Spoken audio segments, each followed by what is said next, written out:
Hallo und recht herzlich willkommen zurück zu einer weiteren Folge The Elder Scrolls 5 Skyrim.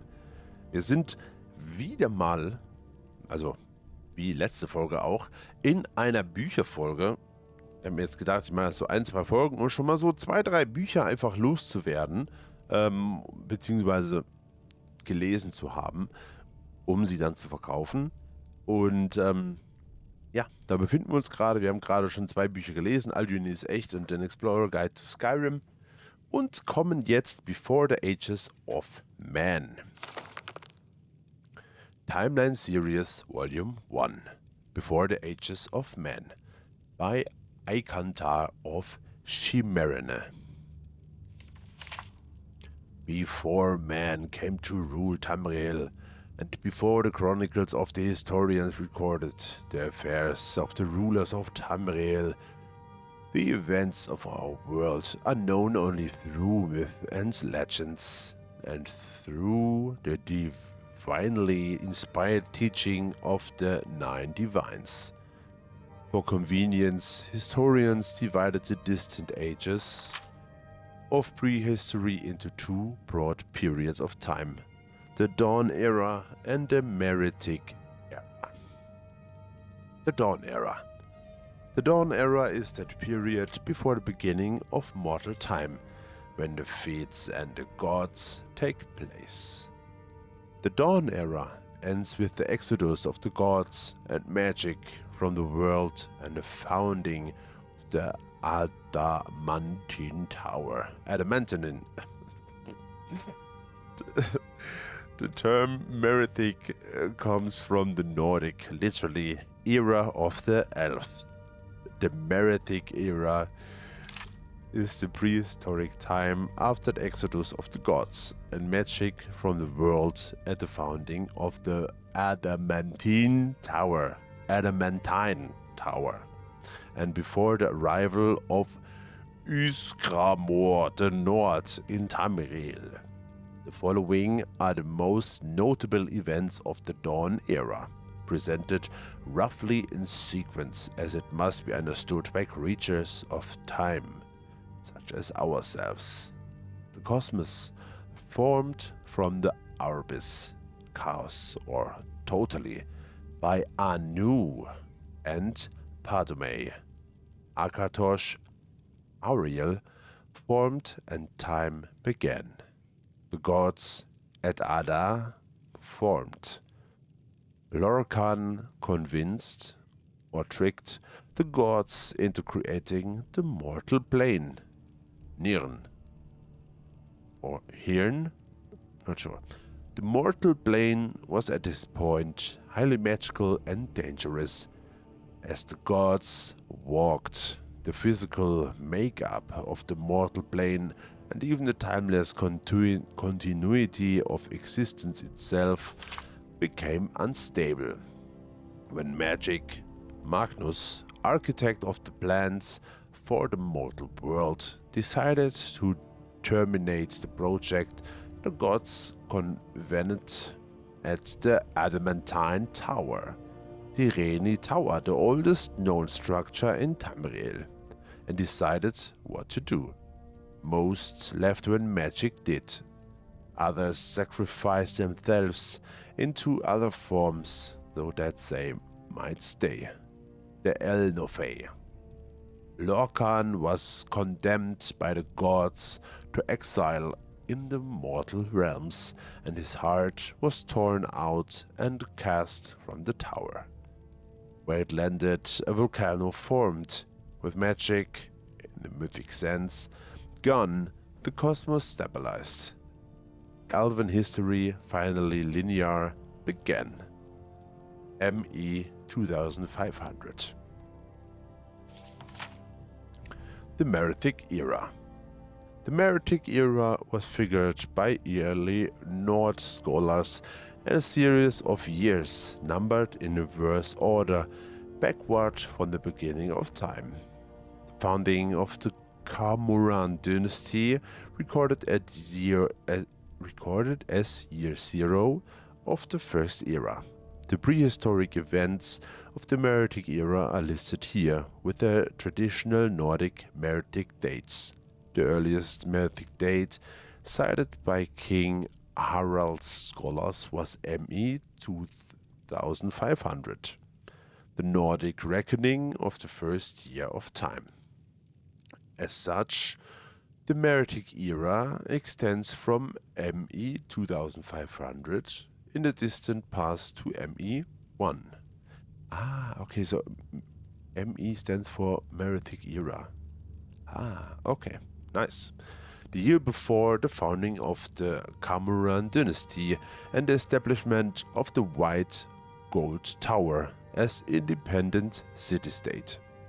According to King Harald's bards, ME 2500 or 2500 was the date of construction of the adamantine tower on Balfriera Island in High Rock, the oldest known structure of Tamriel. This corresponds roughly to the earliest historical dates given in various unpublished Elvish chronicles. During the early Meroitic era, the aboriginal beast peoples of Tamriel, the ancestors of the Khajiit, Argonian, Orcish and other beast folk, lived in pre-literate communities throughout Tamriel. In the Middle Meroitic era, the Altmeri, mortals of elven origin, refugees left their doomed and now lost continent of Altmeris, also known as Old Elnove, and settled in southwestern Tamriel. The first colonies were distributed at wide intervals on islands along the entire coast of Tamriel. Later, inland settlements were founded primarily in fertile lowlands in southwest and central Tamriel.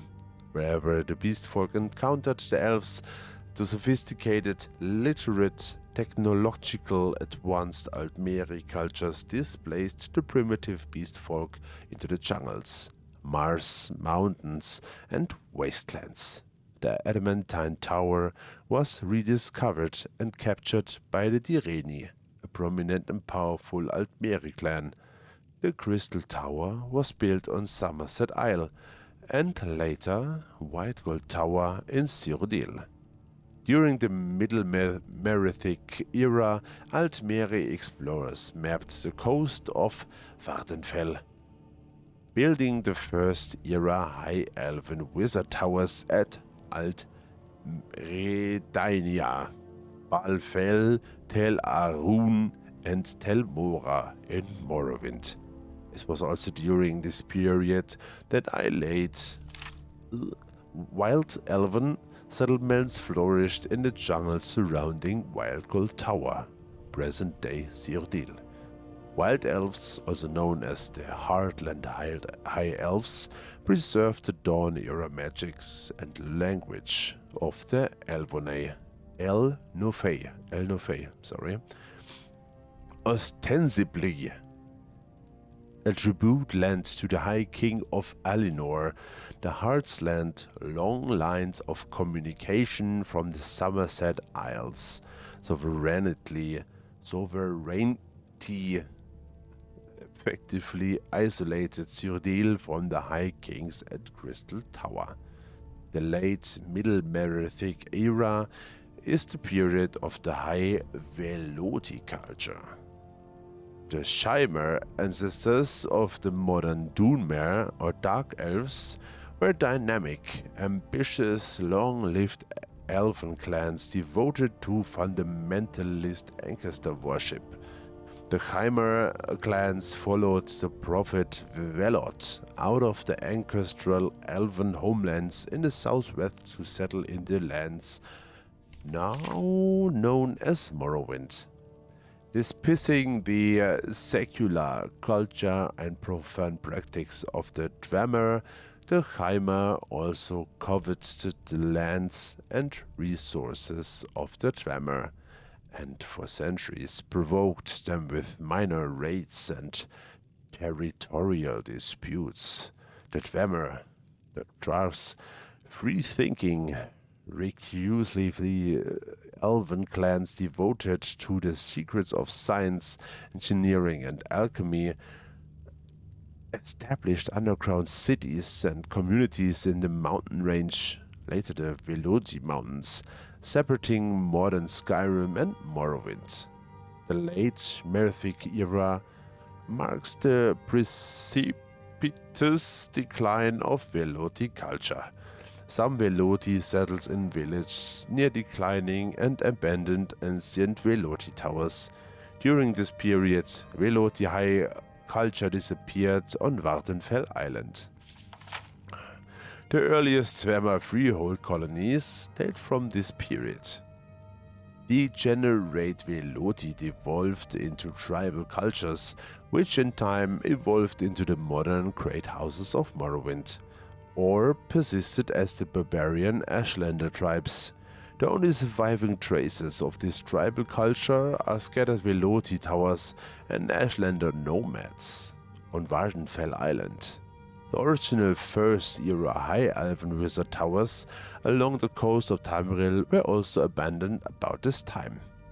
It was in the late Merethic era that the pre-literate humans, the so-called Nedic people from the continent of Atmora, also Altmora, or the Elder Woods and Altmeris, migrated and settled in northern Tamriel. The Nord culture hero Ysgramor, leader of the great colonizing fleet to Tamriel, is credited with developing a runic transcription of Nord speech based on Elvish principles, and so Ysgramor is considered the first human historian. Ysgramor's fleet landed at the extreme northern tip of Skyrim's Broken Cape. The North built there the legendary city of Sarsdal. The elves drove the men away during the Night of Tears, but Ysgramor soon returned with 500 companions. Sure. Also during the late Merethic era, the legendary immortal hero, warrior, sorcerer, and king variously known as Peninel Whitestrake, Harold Harry Breeks, Ismir, Hans the Fox, etc. wandered Tamriel, gathering armies, conquering lands, ruling, then abandoning his kingdoms to wander again.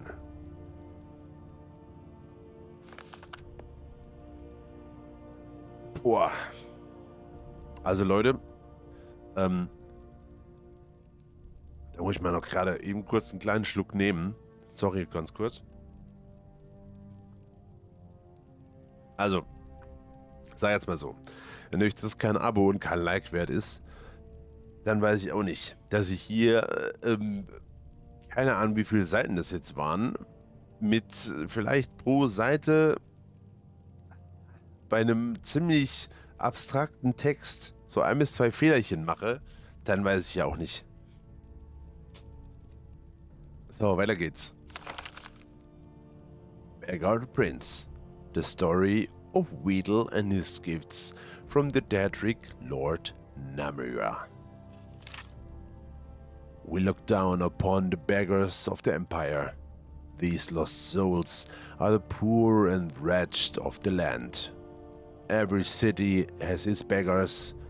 Most are so poor, they have only the clothes on their backs. They eat the scraps the rest of us throw out. We toss them a coin so that we don't have to think too long about their plight. Imagine my surprise when I heard the tale of the Beggar Prince.